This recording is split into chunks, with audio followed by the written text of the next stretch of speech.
Shalom, shalom, Parashat Vayeshev. Desde el punto de vista de los acontecimientos que estamos leyendo y estudiando, esta parashá nos relata ya el asentamiento, el Ishuv de los hijos de Israel junto con su padre, con Jacob, en Eretz Megureihem, en la tierra de sus moradas, que es la tierra de los Megurei Aviv, como dice la Torá, o sea, de donde se habían asentado sus padres. Allí, dentro de Eretz Israel, que es la tierra Megurei Aviv del padre, donde hay una tradición del asentamiento en la tierra de Israel, que en ese momento era todavía la tierra de Canaán, pasan varias cosas, ocurren varias situaciones particulares que le acontecen a Jacob en su llegada a la tierra de Israel. Quiero referirme en esta entrega a una situación particular que ocurre, que es el hecho de la bajada de Yosef a Egipto. La historia de cómo él baja a Egipto también es algo ya conocido, lo conocemos, lo sabemos. Y también sabemos que Yosef termina por circunstancias, o sea, por circunstancias que no tienen que ver con él directamente, así en forma tan clara, termina en la cárcel. Pues bien, una vez que él está en la cárcel, al final ya de nuestra parashá, nos encontramos con que Yosef tiene algún tipo de cargo dentro de la propia cárcel y que de alguna manera tiene una relación, una funcionalidad, una función junto con la persona que administra la cárcel. Y en esto aparecen dos personas en la cárcel, dos sirvientes del faraón, que también terminan por motivos, cada uno de ellos particulares, terminan también en la cárcel. Y es así como en nuestra parashá, en el Perek Lamed Tet, al final del Perek Lamed Tet, habla de la tzlajá que tiene Yosef en la cárcel, y el Perek Mem, el capítulo Mem, o sea, el capítulo 40, nos habla de la llegada de dos personajes a la cárcel en el momento en que Yosef también está allí. Dice así el Perek Mem en el Pasuk Aleph, el Pasuk número 1. Vaihi ahara devarim haele, y fue después de estas cosas, Hat'u mashke melech Mitzrayim, fue después de esto, o sea, de la tzlajá que Yosef tuvo, a pesar que lo habían tirado de la cárcel y que estaba allí en forma injusta. De todas formas, a pesar de esto, pecaron, o sea, se equivocaron, cometieron algún tipo de delito, personajes importantes al parecer, y uno de ellos el Mashke Melech Mitzrayim, y uno era el Mashke, el escanciador, el copero, el que le da de beber el vino al rey de Egipto, Ve ha'ofe la adoneihem, y el ofe, o sea, la persona que se encargaba de hornear el pan del faraón, Lemelech Mitzrayim, al rey de Egipto. El Midrash, cuando habla de cuál fue el pecado que ellos hicieron, extraído por Rashi aquí, nos relata lo siguiente, dice, Hat'u, pecaron, Ze nimtza sebuz bepaili shelo. En un momento encontró el faraón en su copa de vino una mosca, y por lo tanto se disgustó con el escanciador, el copero, porque había cometido un error, que no fue suficientemente precavido de vigilar la copa de vino que le tenía que entregar al faraón. Eso lo dicen las tradiciones orales. Beaufe, Beze, y el otro, el Ofe, o sea, el panadero, Nimtzat Zeror Begluskin Shelo. Encontró un tzror, un pedazo de piedra en su pan. ¿Quién encontró un pedazo de piedra en su pan? Estas dos cosas llevaron a que, por un lado, al copero, por el error que tuvo de que el faraón encontró una mosca en su copa, lo mandara a la cárcel, y también al panadero, por haber encontrado este pedazo de piedra en su pan, lo mandó a la cárcel. Ok. Eso es lo que sabemos del contexto, de lo que ocurrió, y llegan estos dos a la cárcel, en la misma cárcel donde está Yosef. Sin embargo, el Pasuk Bet ya nos empieza a hablar un poco más de estas dos personas. Y dice así: Vaikzof paró al Shnei Sarisav. Y se disgustó, se enojó el faraón con sus dos eunucos. La palabra que utiliza la Torá es exacta, dice Sarisav, o sea, sus eunucos. Saris en hebreo quiere decir eunuco, una persona que fue castrada. Al Sar Hamashkim, uno de ellos era el Sar Hamashkim, lo llama así, Sar Hamashkim, el ministro del escanciar, del verter el vino en la copa del faraón. Era un cargo que al parecer indicaba tener un ministerio, ser un ministro de esto. De alzar Aofim, y sobre el ministro de las horneaduras, del hornear, que también al parecer era un cargo importante. Esto nos parece un poco mitológico, por ponerlo en términos bastante pashut, bastante simples, ¿no?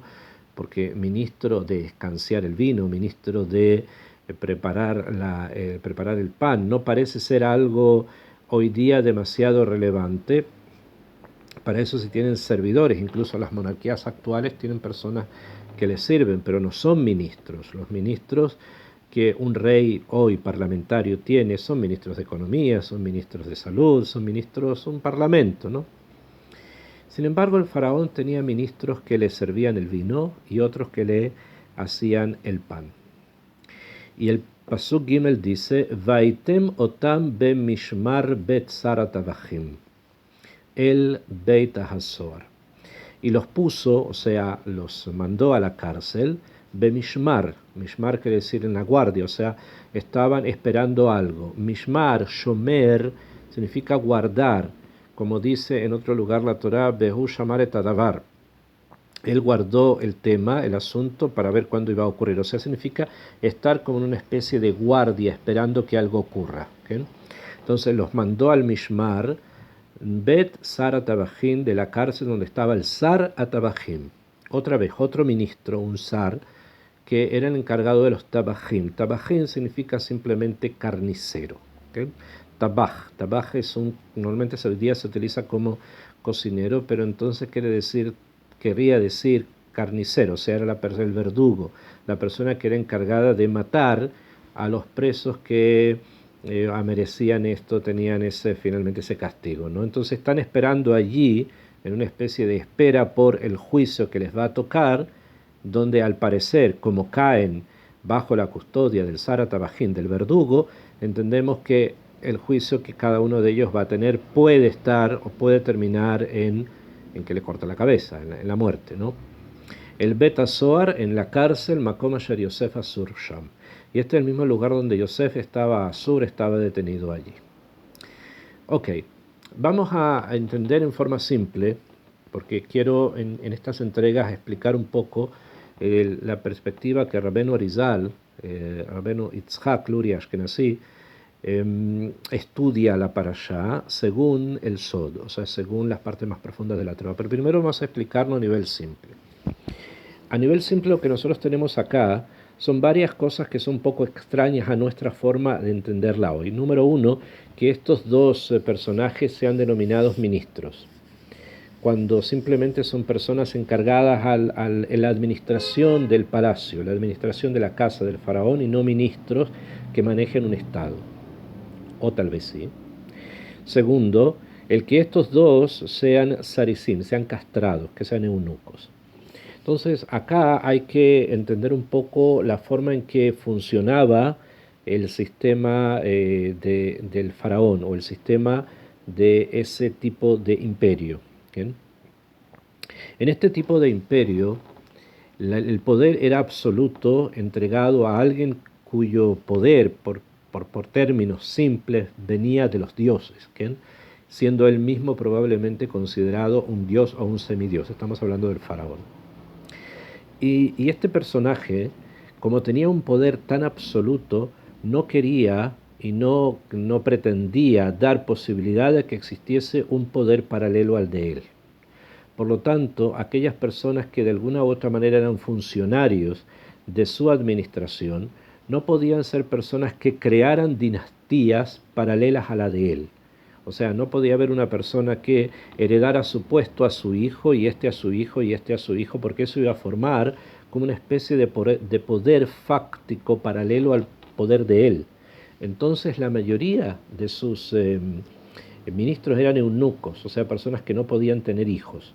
Y de esa manera el puesto estaba entregado a él y lo disfrutaba mientras lo tuviera él, pero una vez que moría venía otra persona que no era de su familia y no era el hijo, que es lo más trascendente, porque eso podía crear ciertas dinastías de poder económico principalmente, y que al faraón no le interesaba que eso ocurriera porque él tenía el poder total.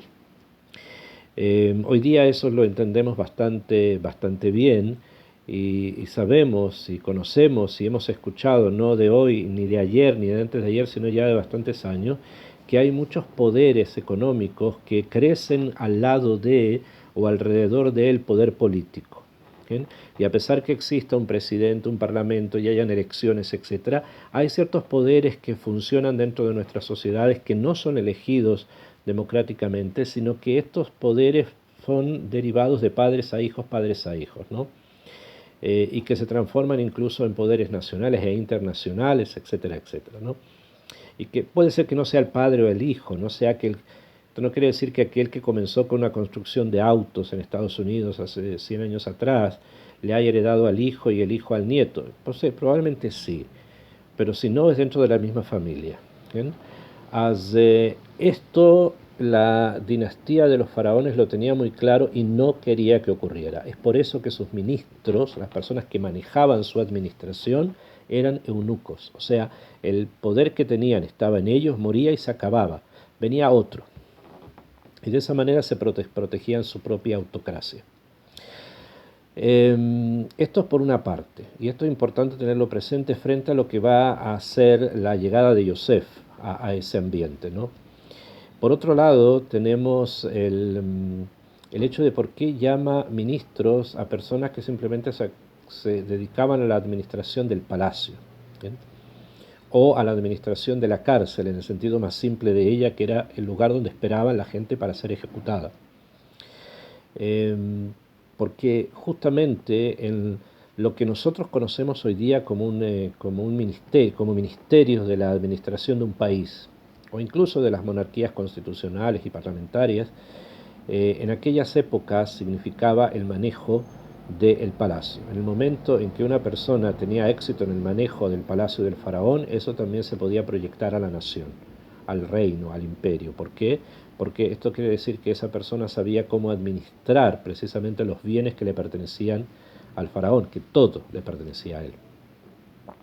Entonces, por eso que la Torah los llama zar, ministros. Y habían dos importantes. Uno que tiene que ver con el vino que se le da al faraón y todo lo que eso representa a nivel global. Y otro con el pan que se le da al faraón, que también obviamente tenía sus repercusiones globales. Y está el administrador de la justicia. ¿Bien? En términos modernos podríamos decir que tenemos a un ministro de justicia, el verdugo, no ha cambiado mucho. Tenemos a un ministro que se relaciona con el PAN, un ministro de Economía, y tenemos también a un ministro que da de beber vino, que podríamos denominar como una especie de ministro del interior, de aquello que está hacia adentro, hacia el punto mismo de la seudot y de los banquetes del faraón, etcétera. Y de ahí probablemente se derivaban otros más. Pero estos son los principales que aparecen dentro de estos dos pesukim. La Cábala, el Sod, estudia lo que acabamos de mencionar, lo estudia en otros niveles, niveles que son bastante más profundos en el sentido de la lectura que le vamos a dar. Según el Sod, el cuerpo humano es una representación microcósmica de un ente mucho más global y grande que es el universo. ¿Bien? O sea, el ser humano es como una especie de microcosmos, o sea, es un mundo pequeño frente a un mundo global mayor que es el universo. Y por lo tanto, las fuerzas que actúan en el universo también están presentes en el ser humano, Bezerampin, o sea, en forma pequeña. Dentro de esta perspectiva, también a nivel físico, así lo sostienen nuestros sabios y el judaísmo así lo plantea, pero también a niveles espirituales, en los mundos que se conocen como los mundos del Sod, los mundos del Penimiut Torah, de los secretos de la Torah. En esta perspectiva, el cuerpo humano tiene tres espacios. ¿Bien? Hay tres espacios de materiales, que estos tres espacios materiales representan los puntos básicos del desarrollo de todo lo que es nuestra actividad biológica y mucho más importante, obviamente, de nuestra actividad intelectual y por lo tanto también de los niveles espirituales. Y estos son el espacio de la cabeza, el espacio del cuerpo, o sea, el tórax, todo lo que tiene que ver con esa parte del cuerpo, y un espacio que comunica a la cabeza con el tórax, el pecho, ¿okay? Que es la garganta. Estos tres espacios forman los halalim, forman los centros de poder a través de los cuales el ser humano conoce su realidad, se conoce a sí mismo y se comunica a él con la realidad y obviamente con la divinidad en los términos en que cada uno se acerca a Hashem desde muchas perspectivas. Según el Sod, existe una zrimá, existe una especie de comunicación perpetua y constante entre el espacio de la cabeza y el espacio del cuerpo, o sea, de lo que tiene que ver con el pecho, el vientre, todo ese sector. Existe una zrimá, existe una comunicación, un fluido constante de energía, que es lo que permite realmente a la persona moverse, caminar, mover las manos, conocer la realidad a través del espacio que lo llevan sus pies y las cosas que tiene cerca a través de sus manos, etc. Como es bastante obvio y es como también, en cierto sentido, nuestros conocimientos biológicos nos han enseñado, ¿no? A partir de vibraciones que el cerebro da, vivimos. Y el cerebro está en el espacio de la cabeza. Según el Sod, la comunicación entre el espacio de la cabeza y el espacio del cuerpo pasa a través de tres vínculos, de tres miembros, por ponerlo en esos términos, o canales que comunican la cabeza con el resto del cuerpo. Estos tres canales transmiten simbólicamente energías que están presentes en la sangre, presente en los líquidos, el más noble de ellos, el vino, y en el alimento, el más noble de ellos, el pan. Curiosamente también, entre paréntesis, de todos los líquidos que existen en el mundo, el único que tiene una brajá especial para él es el vino, Ken Boré Fri Hagafen. Es el único que tiene esta brajá independiente, mientras que el resto de los líquidos que existen en el mundo tienen una brajá simple, Sheakol ni Avidvaró, que todo fue hecho según su palabra, mientras que el vino, Boré Fri Hagafen, que bendito el que creó el fruto de la vid. Y mientras todos los alimentos del mundo tienen una misma bendición, Sheakol ni Avidaro, que todo fue creado con su palabra, el pan es el único alimento que tiene una bendición per se para él mismo, que es Amotzi Lechen Minaretz, que hace salir el pan de la tierra. Entonces existen dos canales por uno de los cuales pasa el alimento dentro del cuerpo humano y por otro pasa, llamamos el aire, que a nivel simple, pero hay que recordar que de la perspectiva del mundo tradicional, el vino que tiene dentro de sí alcohol es tanto lo que es vino por el alcohol que tiene. Y el alcohol que tiene en el mundo del Sod, del mundo de los símbolos, está relacionado con algo que se llama el espíritu, el alcohol. Por lo tanto, cuando hablamos de que hay un canal por el que pasa el vino, entre comillas, estamos hablando de un canal por donde transita el aire, mejor dicho, ¿okay? Desde el punto de vista de las enseñanzas tradicionales. El alcohol, spiritus, ¿okay? Como se dice en inglés también el alcohol.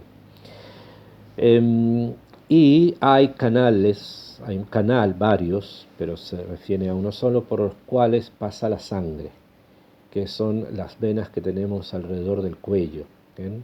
La aorta y todas estas venas donde hay sangre, que si llegan a cortarse no es demasiado grato. Entonces, según el Sod, estos elementos físicos representan simplemente realidades espirituales muchísimo más profundas, muchísimo más arraigadas, muchísimo más interesantes desde el punto de vista de la comunicación de las energías de la cabeza al resto del cuerpo. Dice Rabbeinu Arizal en su explicación sobre esta parashá, en un libro que se llama Sha'ar Apsukim. Son las enseñanzas de Rabbeinu Arizal que escribió Rabbeinu Haim Vital, y que en ellas él hace un resumen de lo que acabamos de estudiar y lo plantea en los siguientes términos. Les voy a leer un queta y lo vamos a tratar de explicar en la medida que el tiempo nos dé. Ine, dice, Paró, el faraón, Hu klalut aoref kulo.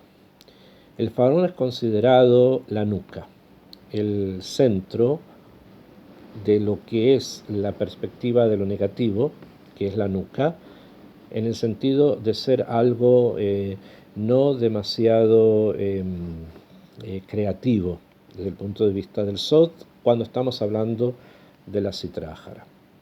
Beyesh lo shlosha pratim. Y el faraón, que se llama Oref, con las mismas letras A, Oref, Paro, tiene tres detalles, Shehem Tahat Yado, que están bajo su control. Shehem Sara Mashkin, el Sara Mashkin está bajo el control del faraón.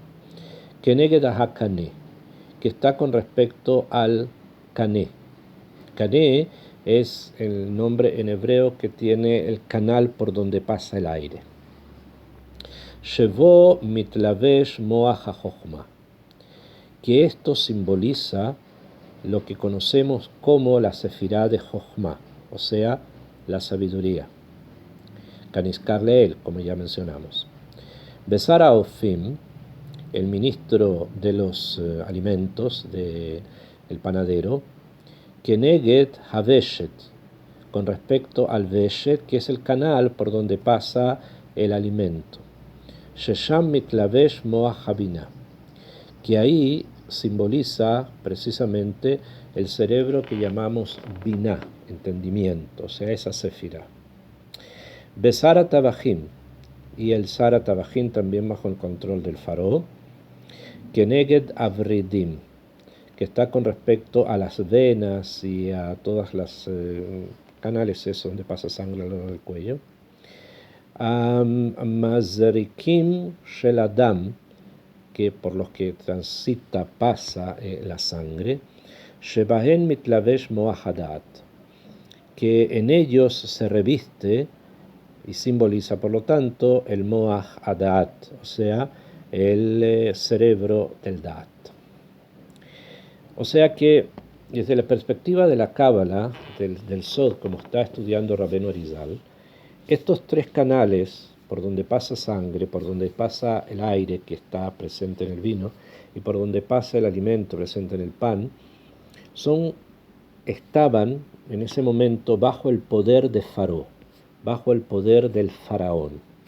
Esto quiere decir que de la misma manera que si tomamos por detrás a una persona y le apretamos la nuca, vamos a causar un desequilibrio en su forma que él tiene de poderse mover, principalmente en el movimiento. También a nivel espiritual, en cierto momento de la historia existía una fuerza negativa que se llamaba Faro, que tenía cogido al mundo total y que impedía que estas fuerzas que tienen que comunicar las energías del espacio de la cabeza al espacio del cuerpo pudieran transitar de una forma amplia. Y precisamente estas fuerzas se ubicaban en el garón, en la garganta, que es el espacio pequeño que hay entre la cabeza y el cuerpo. Y allí, por la parte de atrás, en la parte de la nuca, el faraón de Egipto apretaba, el faraón de Egipto vigilaba, controlaba el paso de estas energías de manera tal que solamente iba a permitir que traspasaran aquellas que a él le interesaban. Como dice la Torá, dos de sus ministros pecaron, hat'u, por circunstancias especiales que trataremos de explicar en un próximo vídeo, y esto causó que tuvo que hacer una reestructuración en su poder, y esta reestructuración fue aprovechada principalmente por Yosef para poder eliminar a estos tres ministros y de esa manera liberar los canales para que en un futuro se pudiese entregar la Torá y que ésta pasara de la cabeza al cuerpo, bajara y fuese parte también de lo práctico, de aquello que es actual, de la acción de los seres humanos.